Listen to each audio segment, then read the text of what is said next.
नमस्कार मित्रों, मेरा नाम है आदित्य। आप देख रहे हैं एडवोकेट आदित्य यूट्यूब चैनल। आज मैं आप लोगों के लिए एक ऐसा मामला लेकर आया हूं जिसमें पत्नी के द्वारा पति और पति के घर वालों के ऊपर भारतीय दंड संहिता की धारा 498 ए के तहत केस दर्ज करा दिया गया था, लेकिन पति अपनी सूझबूझ और समझ से उस फर्जी मामले में छुटकारा पा सका और काफी अपनी जो मुसीबत थी उससे वो अपना हल पा सका।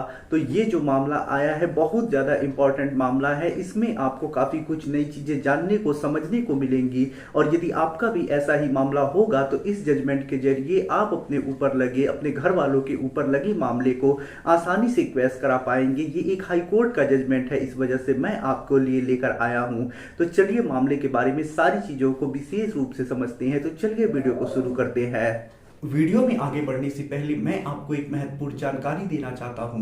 मेरी एक किताब पब्लिश हुई है जिसका नाम है legal guide for husband in matrimonial cases. अब जैसा इस किताब का नाम ही है legal guide for husband in matrimonial cases, तो इस किताब के नाम से ही आप इस किताब का उद्देश्य भी समझ सकते हैं। तो देखिए, ये जो किताब है, ऐसे पति जो भारतीय दंड संहिता की धारा 498 ए के झूठे केस से परेशान है, मेंटेनेंस केस से परेशान है, या फिर किसी प्रकार के कोई भी मैट्रिमोनियल केसेस से परेशान है, तो ऐसे ही परेशान पतियों के लिए ये किताब लिखी गई है।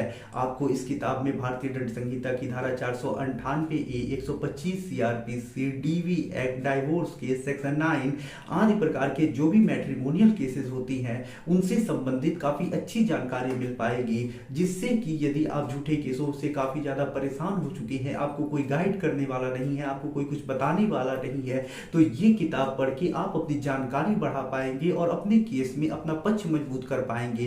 क्योंकि जब आपको जानकारी होगी, आप चीजों को जानेंगे, कानून को अच्छी तरह से जानेंगे, तो आपको कोई ठग भी नहीं पाएगा, ठग के पैसे भी नहीं ऐंठ पाएगा। साथ ही साथ आपका जो केस है उसमें आप अपना पक्ष भी मजबूत कर पाएंगे। तो यदि आप इस किताब को पढ़ते हैं तो आप अपने मुकदमे में अपना पक्ष भी मजबूत करेंगे, समय भी बचा पाएंगे और साथ ही साथ आपके पैसे भी बर्बाद होने से बचेंगे।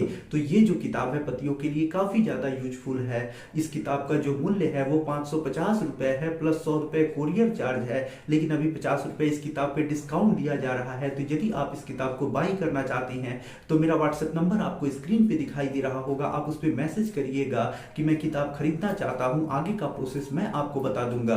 अब देखिए, आज के जिस जजमेंट के बारे में मैं आपको बताने वाला हूं, वो जो जजमेंट है वो भारतीय दंड संहिता की धारा 498 ए के केस को क्वेश्चन से संबंधित है। अब देखिए, ये जो जजमेंट आया है वो माननीय उच्च न्यायालय कर्नाटका के द्वारा आया है और ये जो जजमेंट आया है वो मोहम्मद एयाज शेख वर्सेस स्टेट के केस में आया है। अब देखिए, इस मामले में होता कुछ ऐसा है कि जो पति और पत्नी होती हैं वो पहले से शादीशुदा होती हैं, ये उनकी दूसरी शादी होती है। जो पति होता है उसके पहले से 2 बच्चे होती हैं और जो पत्नी होती है उसकी एक पहले से लड़की होती है। दोनों का डाइवोर्स हो जाता है और उसके बाद ये दोनों दूसरी शादी आपस में कर लेती हैं। शादी के कुछ दिनों बाद तक सब कुछ सही चलता है। उसके बाद जो पत्नी होती है वो विभिन्न प्रकार के पति के ऊपर, पति के घर वालों के ऊपर आरोप लगाना शुरू कर देती है और इन सब आधारों पे जो पत्नी होती है जाके सबसे पहले थाने में एक कंप्लेन दर्ज कराती है। जब पत्नी शिकायत दर्ज कराती है तो ऐसे में जो थाना होता है, पुलिस स्टेशन होता है, वो एफआईआर दर्ज नहीं करता है, एनसीआर दर्ज करता है। यानी सबसे पहले जो पत्नी कंप्लेन की होती है उसके आधार पे एक एनसीआर दर्ज होता है।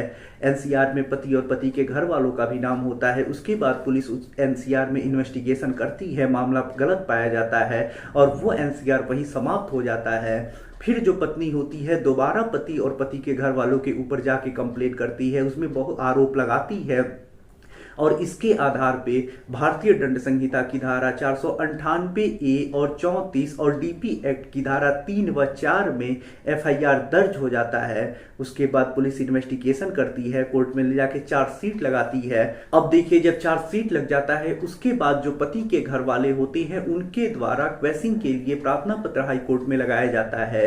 तो जो आरोपी संख्या 2, 3, 4 होती हैं, पति का भाई बहन और एक भाभी होती हैं, उनके द्वारा क्वेश्चन क्वेश्चनिंग के लिए प्रार्थना पत्र हाई कोर्ट में लगाया जाता है। उनके द्वारा ये तर्क दिया जाता है कि जो पति और पत्नी है वो उन लोगों के साथ रहते ही नहीं थे, वो लोग कहीं अलग रहते थे, अलग निवास करते थे।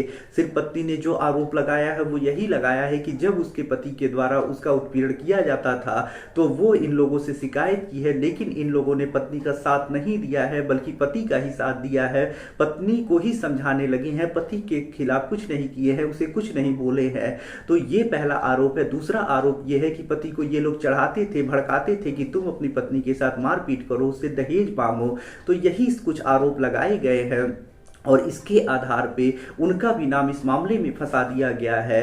तो ऐसे में ये सब मामलों के आधार पे यदि केस चलाया जाता है तो ये कानून का दुरुपयोग होगा और मामले को रद्द करने की अपील की जाती है इन लोगों के तरफ से।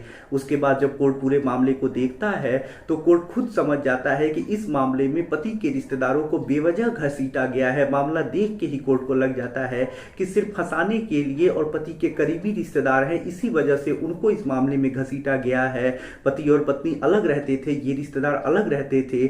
जो भी उनके ऊपर आरोप लगाए हैं वो सामान्य किस्म के आरोप है। उनके द्वारा 498 के जैसा कोई अपराध घटित ही नहीं हो रहा है। तो ऐसे में यदि ये मामला चलाया जाता है तो ये कानून का दुरुपयोग होगा और ऐसे में इस मामले को रद्द कर देना ही सही होगा। और ऐसे में जो हाई कोर्ट होता है, जो पति के रिश्तेदार क्वेसिंग के एप्लीकेशन को डाले होते हैं, उनका जो मामला होता है उसे रद्द कर देता है, समाप्त कर देता है। तो ऐसे में इस जजमेंट के जरिए हमें एक महत्वपूर्ण चीज जानने को मिल रही है कि देखिए, यदि आपकी भी पत्नी ने आपके विरुद्ध, आपके घर वालों के विरुद्ध फर्जी मामला लगा दिया है तो पहली चीज तो आपको यह ध्यान रखनी है कि जो क्वेसिंग का एप्लीकेशन लगाना है वो घर वालों के लिए, रिश्तेदारों के लिए अलग लगाना है और पति के लिए अलग लगाना है। एक साथ दोनों एप्लीकेशन नहीं लगाने हैं। अगर एक ही में और एक साथ दोनों एप्लीकेशन आप लगा देते हैं तो आपका जो मामला है वो ज़्यादा चांस है कि रिजेक्ट कर दिया जाएगा, क्योंकि पति का जो क्वेसिंग का एप्लीकेशन होता है वो ज़्यादातर रिजेक्ट हो जाता है लेकिन घर वालों का नहीं होता है। पहली चीज़ तो आपको यही ध्यान रखनी है कि अलग अलग आपको क्वेसिंग एप्लीकेशन लगाना है। दूसरी चीज़ आपको ये ध्यान रखनी है कि जब घर वालों के ऊपर मामला नहीं बन रहा हो, यानी ऐसा देख के लग रहा हो कि घर वालों को तो बेवजह फंसाया गया है, इनके ऊपर तो कोई मामला बन ही नहीं रहा है, तब आपको क्वेसिंग का एप्लीकेशन लगाना है।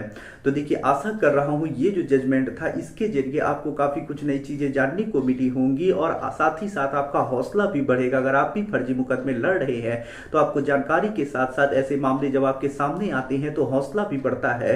तो आशा कर रहा हूं ये वीडियो आपको काफी ज्यादा पसंद आया होगा।